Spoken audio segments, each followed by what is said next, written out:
What actually belonged to Diana, Princess of Wales, after her divorce from Charles III in 1996? What did not belong to her? Why do some of her most famous pieces still appear in the monarchy today, while others became part of her son's inheritance? How does the royal collection decide what stays with the institution and what can be passed on privately?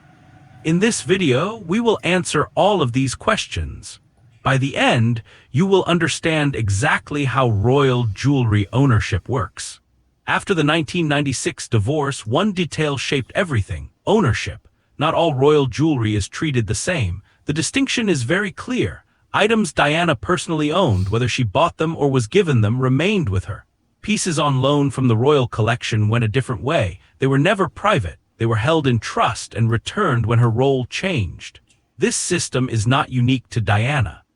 It shows how the monarchy separates personal inheritance from national property. Looking at where these jewels appear later, this system explains why some could be passed down while others could not. Once ownership was clear, the next step followed a legal path, not a ceremonial one.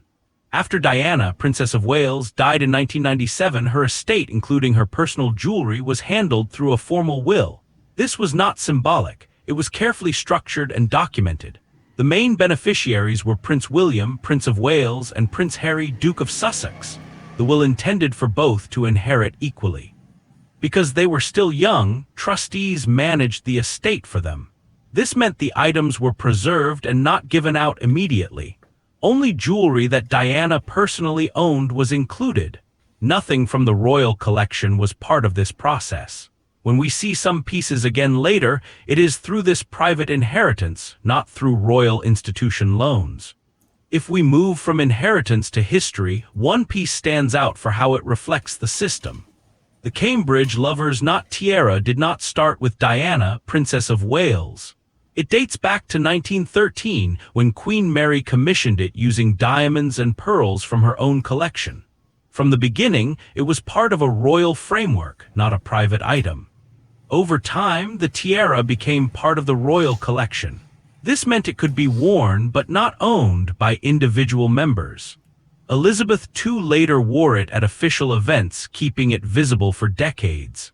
When it was lent to Diana, Princess of Wales, it followed the same established practice. It is clear that this tiara was never meant to be inherited. It moves through generations by use, not by transfer. It stays constant, even as the individuals wearing it change. After 1997, the Cambridge Lovers' Knot tiara followed the same rule we have seen before: return, not transfer.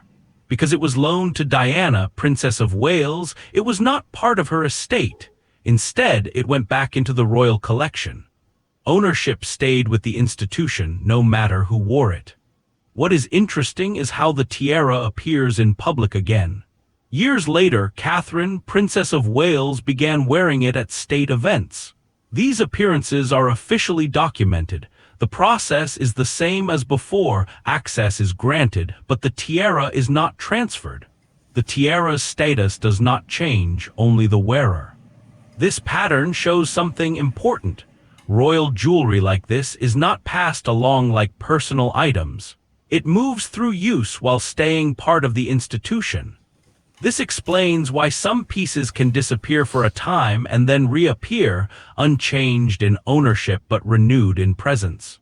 Not every piece followed the institutional cycle. Some moved in a personal way. The Sapphire engagement ring is a clear example. It was originally worn by Diana, Princess of Wales. After her death, it became part of her private estate. This allowed it to pass through inheritance instead of staying in the royal collection. In 2010, Prince William, Prince of Wales, used the same ring to propose to Catherine, Princess of Wales. During their official engagement announcement, they confirmed its origin.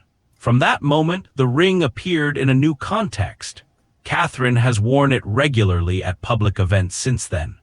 This contrasts with pieces like the Lovers' Knot tiara. The ring did not return to an institutional setting. It stayed within the family. Its movement reflects private ownership, not royal rules. Today, it shows a different path, one where inheritance decides its place. How do personal heirlooms from Diana, Princess of Wales, still appear decades later? How did Prince Harry take part in designing jewelry that honors his mother? And how does Meghan, Duchess of Sussex, fit into this story? Some of Diana's personal jewelry followed a different path than royal collection pieces. Prince Harry, Duke of Sussex, used diamonds from his mother's collection in the engagement ring he designed for Meghan, Duchess of Sussex. This created a clear link between Diana's inheritance and a new generation. Meghan has also worn other items from Diana's estate. One example is an aquamarine ring seen during official public appearances. This is different from pieces like the Lover's Knot tiara. Those pieces stayed in the royal collection and were never transferred. Diana's personal jewelry, in contrast, passes through inheritance. It allows her sons to share it with their spouses. Each piece worn by Meghan shows how inherited items keep their meaning. They connect family history to modern royal life.